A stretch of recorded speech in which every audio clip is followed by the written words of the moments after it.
I'm Joe Leone. Let's play with some trains.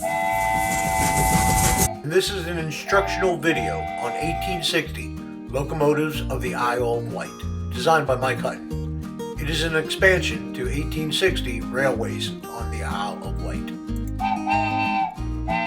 The expansion is included in the Kickstarter version published by All Aboard Games. The original trains are replaced by a selection of 48 trains which comprise this expansion. Sort the trains into their groups. Groups D through H will be all used. A random selection of trains from Group A through C will be used in each game. Trains in Groups E to H are X trains, 4X to 7X, and may visit up to that number of large stations, and all intervening small stations and halts. Note that, as with the standard game, after the Southern Railway forms, no halts may be counted in a run. Shuffle all of the A cards and deal out 5 for use in the game. Draw an additional card for each card that has the word surplus. These will also be used during the game, increasing the quantity of trains above the original 5. Shuffle all of the B cards and deal out 4, again adding a train for each surplus. Shuffle all of the C train cards and deal out 3. Finally, add the E, F, G, and H trains. In the standard game, there is an option to add an additional 7+5 train.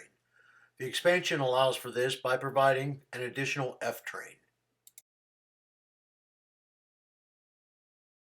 Sort each pile of A, B, and C trains by the sorting number. The trains are available for purchase in this order.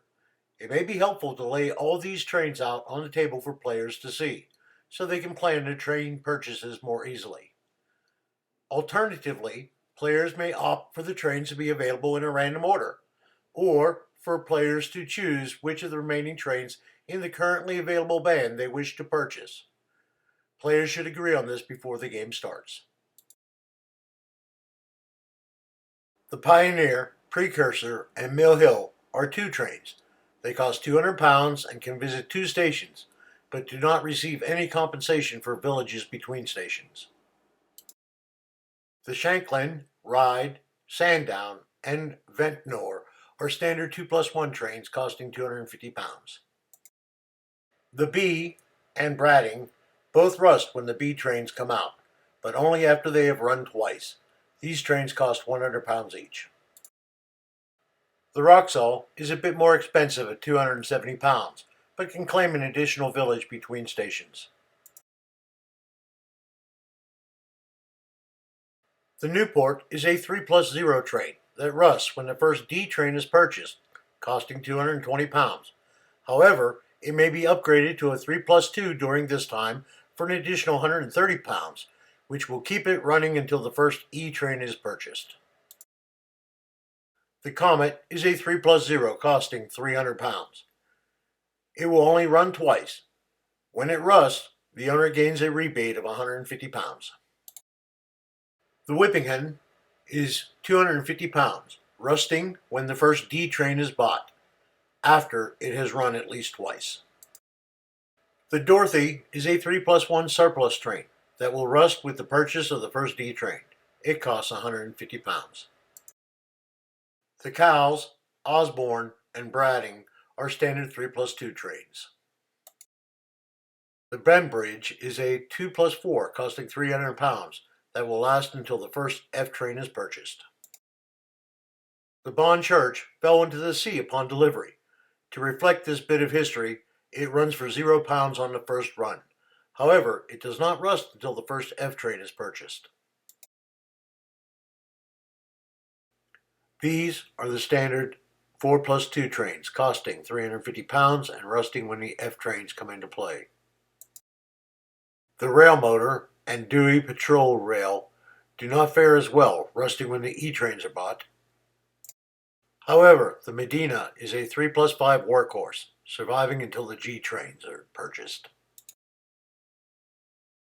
There is no difference between the D trains and the 5+3s of the original game. They cost 400 pounds and rust when the G trains come into play. We have previously discussed the X train, though there are a few things to remember. On a stock round following the purchase of the E train, the private company Fishbourne can be bought, closing the other private companies. The stock round after the G train has been purchased, the stock limit is removed, and selling of a company's stock no longer affects its value. Additionally, halts are no longer counted.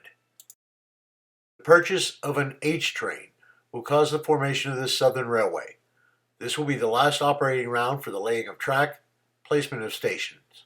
When all player-owned companies have a train, nationalization begins to systematically shut down the railways.